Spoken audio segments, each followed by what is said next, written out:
अरे भाई, लुचवानो समझता है कि ये जो ब्लड क्वेंचिंग का तरीका आज ये लोग इस्तेमाल कर रहे हैं, ये असल में बहुत ही पुराने खंडारों से मिला एक बड़ा राज है।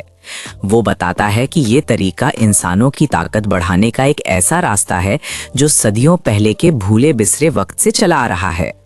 उसका कहना है कि जहाँ भी इतनी गहरी और कमाल की विद्या होती है, वहाँ उन्हें सीखने के लिए अपने आप ही कोई ना कोई बड़ा खंडान या सेक्ट बन ही जाता है।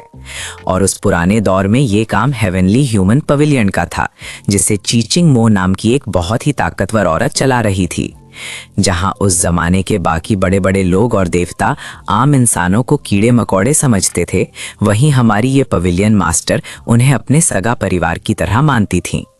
लियो उनके महान कामों को याद करते हुए बताता है कि कैसे वो भूखे गांव वालों को खाना देती थीं, तबाही मचाने वाली बाढ़ को रोकती थीं, और जब भी दूसरे देवता जुल्म करते तो वो खुद बीच में आकर इंसानों की हिफाजत करती थीं।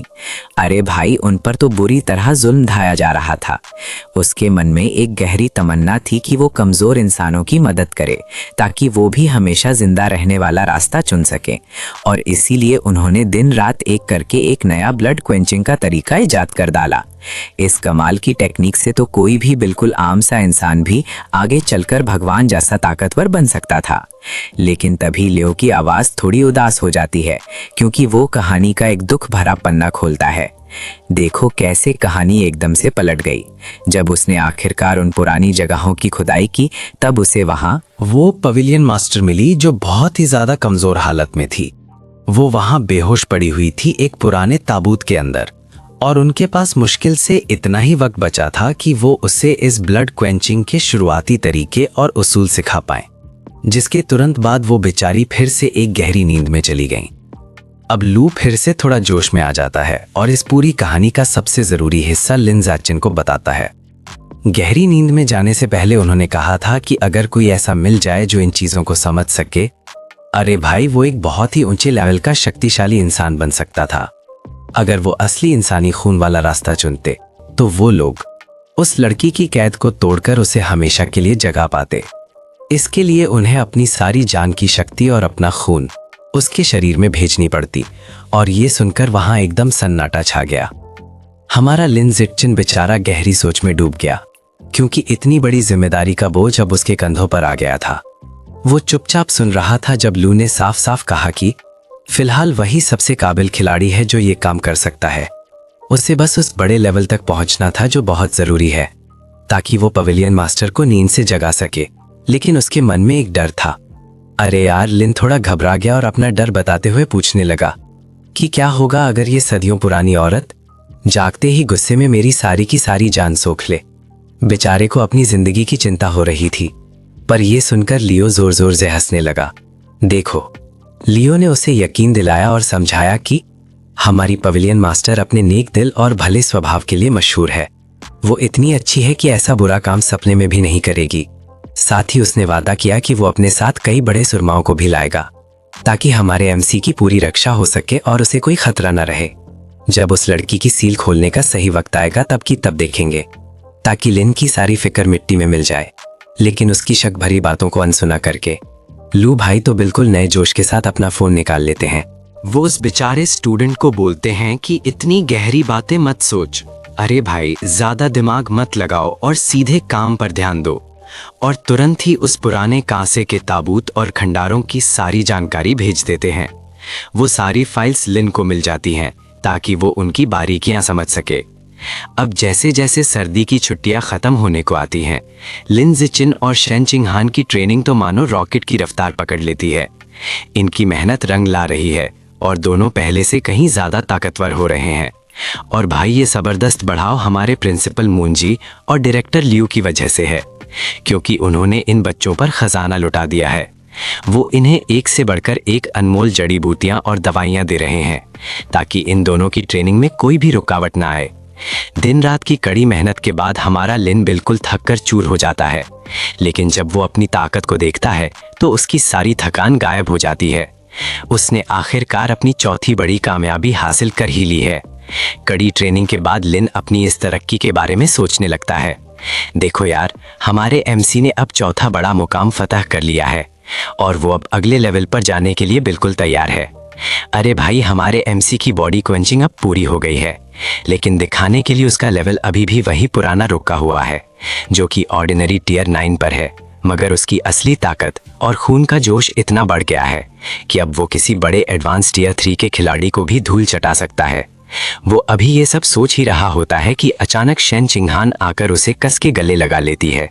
वो बड़े ही जोश के साथ उसे खुशखबरी देती है कि उसने भी अगला बड़ा मुकाम हासिल कर लिया है और अपनी दूसरी बॉडी क्वेंचिंग को मज़े से पूरा करके अब वो ऑर्डिनरी टियर 8 पर पहुंच गई है। और ये सब स्कूल खुलने से ठीक पहले सही वक्त पर हुआ है। फिर इनकी ये ज़बरदस्त ट्रेनिंग खत्म होने के बाद लिन हमारी शेन चिंगहान को अपने साथ लेकर सीधा प्रिंसिपल मो के ठिकाने पर जाता है ताकि उसकी ताकत की सीधी का अगला जरूरी कदम उठाया जा सके। फिर उस मेडिकल कमरे के अंदर शेन चिंगहान थोड़ी घबराहट में बेड पर लेट जाती है और तभी प्रिंसिपल मो एक खास किस्म का इंजेक्शन तैयार करते हैं। फिर प्रिंसिपल साहब उसे अच्छे से समझाते हैं कि असल में ये इंजेक्शन कितना ज्यादा काम का है। अरे भाई, इसके अंदर एक बहुत ही कीमती और अनोखा जीन छुपा हुआ है। ये लिक्विड एक ऐसे जीव से निकाला गया है जिससे दुनिया वाटर बटरफ्लाई के नाम से जानती है। और मैम यहाँ शेन को सख्ती से समझाती हैं कि उसे अपनी पूरी जान लगा देनी है ताकि वो काबू पा सके इस नई जेनेटिक ताकत पर जैसे ही ये उसके शरीर के अंदर दाखिल होगी।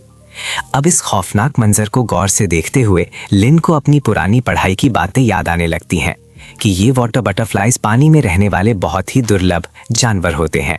ये अपनी रूहानी ताकत यानी स्पिरिचुअल स्ट्रेंथ के लिए मशहूर हैं, जो उनके लेवल के बाकी किसी भी दूसरे जीव के मुकाबले कहीं ज़्यादा होती है। और इसी खास खूबी की वजह से उनके पास एक ऐसी काबिलियत होती है जिससे वो भयंकर इल्यूजन यानी धोखे वाले हमले कर सकते हैं। खैर, जब ये काम ख़त्म हुआ तो प्रिंसिपल मो ने थोड़ा सुकून की सांस ली और शेनिंगहान को बता दिया कि अब इंजेक्शन लग चुका है।